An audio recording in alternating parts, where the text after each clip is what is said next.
కలెక్టర్లకి శాఖాధిపతులకి ఆదేశాలు ఇచ్చాం.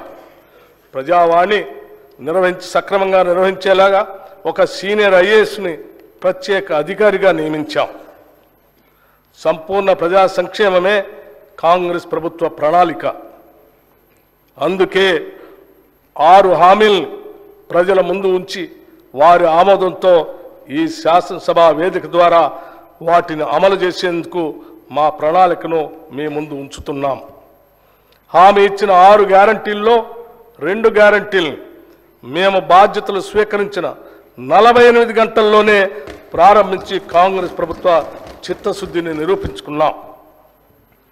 6 హామీల అమలుకై అర్హులైన లబ్ధిదారుల నుండి దరఖాస్తులు స్వీకరించడం కోసం ప్రత్యేకంగా డిసెంబర్ 28 నుండి జనవరి 6 వరకు గ్రామాల్లో మరియు వార్డుల్లో సభలు ఏర్పాటు చేయడం జరిగింది. ఈ సభల్లో ప్రజలు 1.29 కోట్ల దరఖాస్తులు ఇవ్వటం జరిగింది. దీనిని బట్టి ప్రజల్లో ఈ హామీలపై ఉన్న విశ్వాసం అర్థమవుతా ఉంది. అందుకే ఒక ప్రత్యేక సాఫ్ట్వేర్ ద్వారా ఈ దరఖాస్తులను క్రోడీకరించే పని కూడా త్వరితగతిన పూర్తి చేయడం జరిగింది. దీనివల్ల మున్ముందు ఈ హామీల అమలులో లబ్ధిదారుల ఎంపిక మరియు వాటికి అవసరమైన నిధులు సమకూర్చుకోవటానికి మార్గం సులభతరం అవుతుంది. మహాలక్ష్మి పథకంలో భాగమైన ఉచిత ఆర్టీసీ బస్సు రవాణా సౌకర్యాన్ని మా ప్రభుత్వం డిసెంబర్ 9, 2023న ప్రారంభించడం జరిగింది. రాష్ట్ర మహిళలు ఈ పథకం పట్ల అత్యంత సంతృప్తి మరియు సంతోషం వ్యక్తం చేస్తున్నారు. ఈ పథకం సజావుగా సాగటానికి సకాలంలో ఆర్టీసీకి అవసరమైన నిధులు అందజేస్తున్నాం. ఇప్పటికే నెలకి 300 కోట్ల రూపాయల చొప్పున అదనపు నిధులు మంజూరు చేయటం జరిగింది. మరొక ముఖ్యమైన ప్రజా సంక్షేమ పథకం రాజీవ్ ఆరోగ్యశ్రీ. ఈ పథకం కింద మా హామీ ప్రకారం డిసెంబర్ 9, 2023 నుండి వైద్య ఖర్చుల పరిమితిని 5 లక్షల రూపాయల నుండి 10 లక్షల రూపాయల వరకు పెంచడం జరిగింది. గతంలో ఆరోగ్యశ్రీ కింద చెల్లించవలసిన బకాయిలు చెల్లించనందున ఆసుపత్రుల్లో ఆరోగ్యశ్రీ సేవలు నిలిచిపోయి సామాన్య ప్రజలు తీవ్ర ఇబ్బందులు ఎదుర్కొన్నందున మా ప్రభుత్వం దీన్ని ప్రాధాన్యతగా తీసుకుని గత బకాయిలను కూడా వెంటనే విడుదల చేయటం జరిగింది.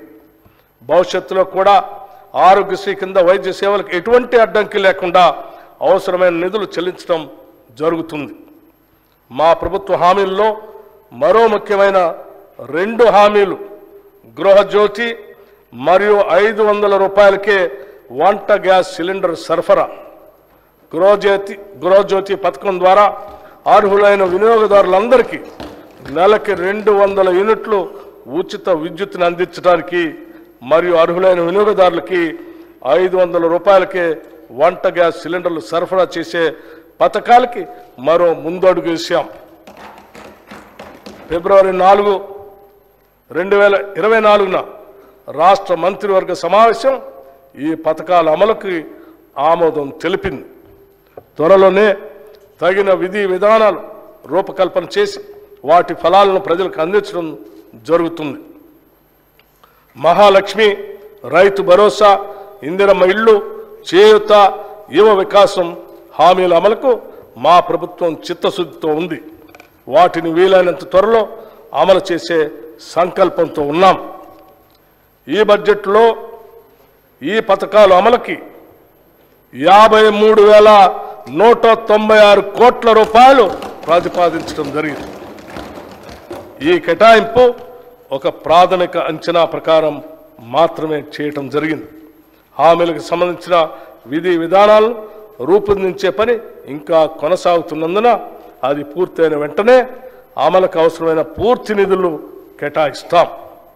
ఎన్నికల ప్రణాళికలో చెప్పిన ప్రతి హామీని నెరవేర్చేందుకు కృతనిశ్చయంతో ఉన్నాం. రైతుల కోసం ప్రకటించిన వరంగల్ డిక్లరేషన్, హైదరాబాద్లో ప్రకటించిన యువ డిక్లరేషన్, చేవెళ్లలో ప్రకటించిన SC/ST డిక్లరేషన్, కామారెడ్డిలో ప్రకటించిన BC మైనారిటీ డిక్లరేషన్ అన్నింటినీ